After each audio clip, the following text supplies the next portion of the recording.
بسم اللہ الرحمن الرحیم۔ السلام علیکم، آپ دیکھ رہے ہیں الف نیوز اور میں ہوں آپ کے ساتھ ماجد علی۔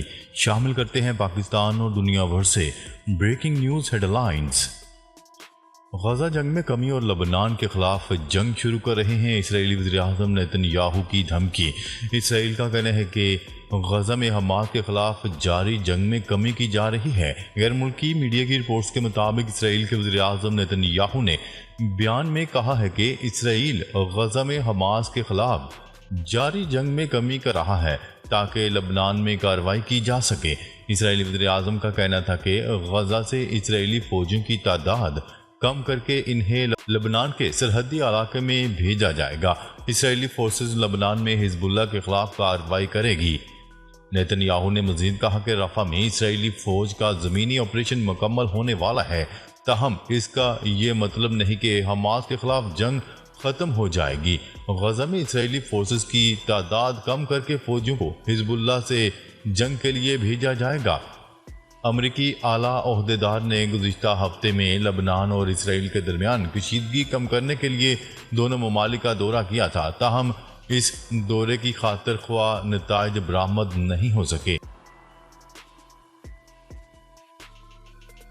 خبر کے اگلے حصے میں بات کرتے ہیں اسرائیل حزب اللہ کی کشیدگی کم کرنے کے لیے امریکی تجویز۔ امریکہ کی طرف سے اسرائیل اور حزب اللہ کے درمیان کشیدگی کو کم کروانے کے لیے امریکی تجویز کی تفصیلات سامنے آ گئی۔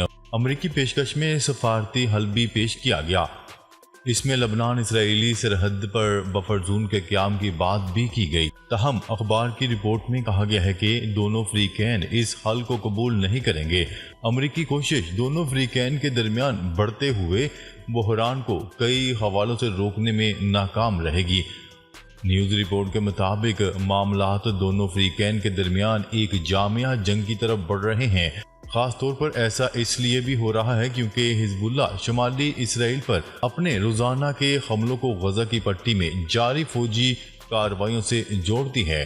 اخبار نے مزید کہا ہے کہ اگر غزہ میں جنگ بندی کا معاہدہ طے پا جاتا ہے تو تب بھی یہ جنوبی لبنان کے محاذ پر ظاہر نہیں ہوگا، کیونکہ اسرائیل کا پختہ یقین ہے کہ حزب اللہ شمالی اسرائیل اور اس کی آبادی کے وجود کے لیے خطرہ ہے۔ نیوز رپورٹ کے مطابق حزب اللہ اور اسرائیل کے درمیان ایک جامع جنگ کے شروع ہونے کو امن حاصل کرنے کی امریکی کوششوں کے خاتمے کے طور پر بیان کیا گیا ہے۔ کہا گیا ہے کہ جنگ شروع ہو گئی تو واشنگٹن ثالثی کے لیے اپنا اثر و رسوخ کھو دے گا۔ ایسا ہی کچھ غزہ کے معاملے میں بھی ہوا ہے، جب امریکی دھمکی کے باوجود نیتن یاہو نے اپنی فوجی کارروائیوں کو آگے بڑھانے پر اصرار کیا ہے۔ خبر کے اگلے حصے میں بات کرتے ہیں امریکی دوستوں سے اپیل ہے ہتھیاروں کی ترسیل تیز کی جائے۔ نیتن یاہو کا مطالبہ۔ امریکہ اور اسرائیل کے درمیان جاری کشیدگی کے درمیان اسرائیلی وزیراعظم نیتن یاہو نے اتوار کے روز کہا ہے کہ غزہ جنگ سے متعلق ہتھیاروں کی فراہمی میں تاخیر پر امریکہ کے ساتھ تنازع جلد حل کر لیا جائے گا۔ نیتن یاہو نے اپنی حکومت کی ایک اہم میٹنگ کے دوران کہا کہ تقریباً 4 ماہ قبل امریکہ سے اسرائیل کو آنے والے ہتھیاروں کی سپلائی میں نمایاں کمی آئی تھی۔ ہمیں ہر طرح کی وضاحتیں موصول ہوئیں، لیکن اس کی روشنی میں صورتحال نہیں بدلی۔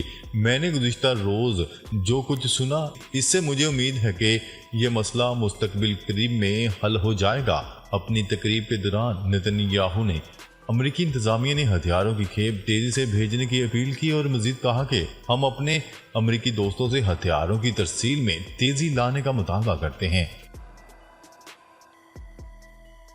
خبر کے اگلے حصے میں بات کرتے ہیں بھارت اور بنگلہ دیش کے درمیان دفاعی تعلقات کو وسعت دینے، معیشت، خلائی اور ٹیلی کمیونیکیشن کے شعبوں میں تعاون کو آگے بڑھانے کے لیے معاہدوں پر دستخط۔ مالی سال 2022-23 میں دونوں ممالک کے درمیان تجارت 15.9 ارب ڈالر تک پہنچ گئی۔ بنگلہ دیش بڑی بندرگاہوں، آبی گزرگاہوں اور زمینی رابطے کو فروغ دینے کے منصوبے رکھتا ہے۔ وزیر اعظم شیخ حسینہ واجد کی دہلی میں صحافیوں سے گفتگو۔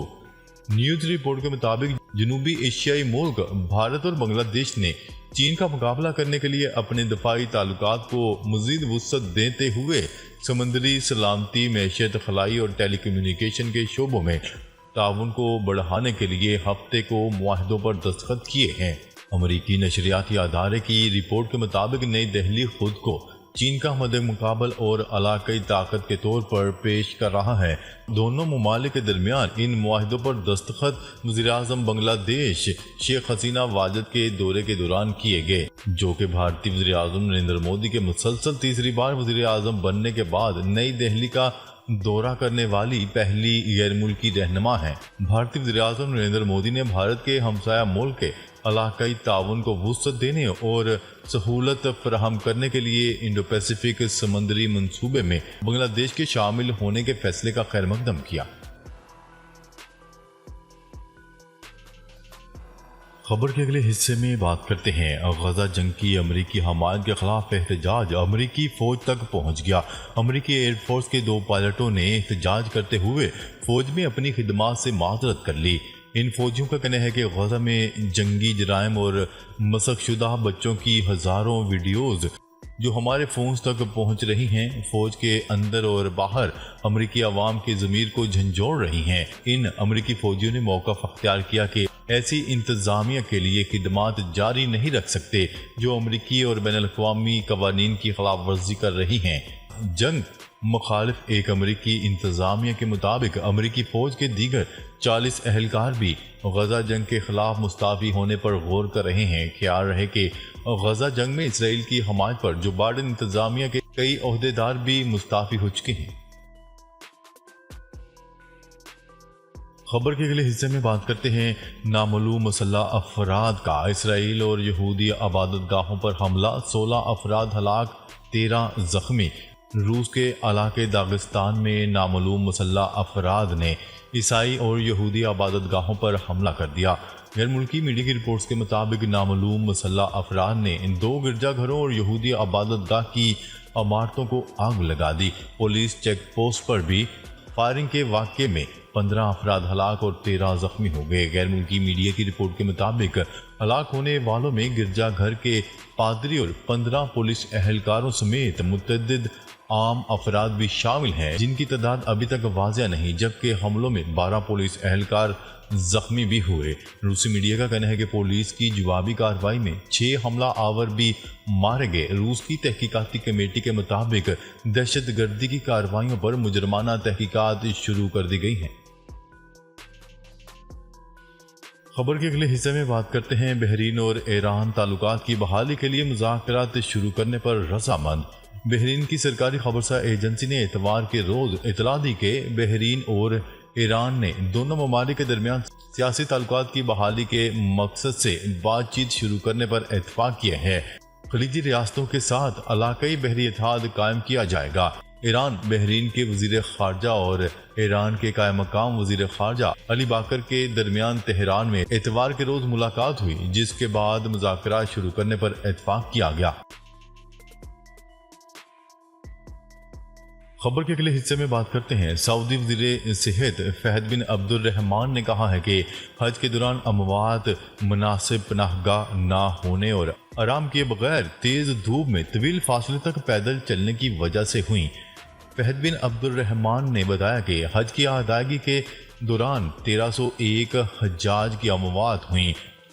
کیا رہے کہ جاں بحق ہونے والے حجاج میں زیادہ تر بڑی عمر اور دائمی بیماریوں میں مبتلا افراد بھی شامل ہیں۔ انہوں نے بتایا ہے کہ 83% اموات ان حاجیوں کی ہوئیں جو اجازت کے بغیر حج میں شامل ہوئے تھے۔ واضح رہے کہ مصری حکام کے مطابق جاں بحق افراد میں مصر کے 672 شہری شامل ہیں، جبکہ 25 لاپتہ ہیں۔ نیوز رپورٹ کے مطابق جاں بحق افراد میں انڈونیشیا کے 236 اور بھارت کے 98 شہری شامل ہیں۔ اس کے علاوہ تیونس، اردن، ایران اور سینیگال کے شہری بھی شامل ہیں۔